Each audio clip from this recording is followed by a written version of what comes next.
করার জন্য।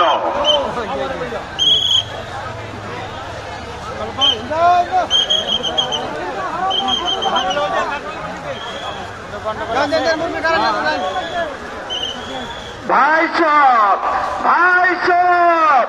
একটি ঘোষণা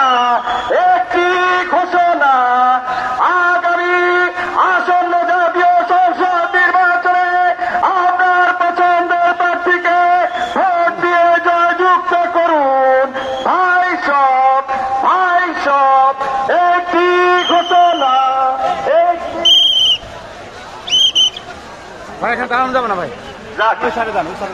অনেক বছর পরে এবার তাহলে দেশের মানুষ একটু শান্তি মতো ভোট দিতে পারবো।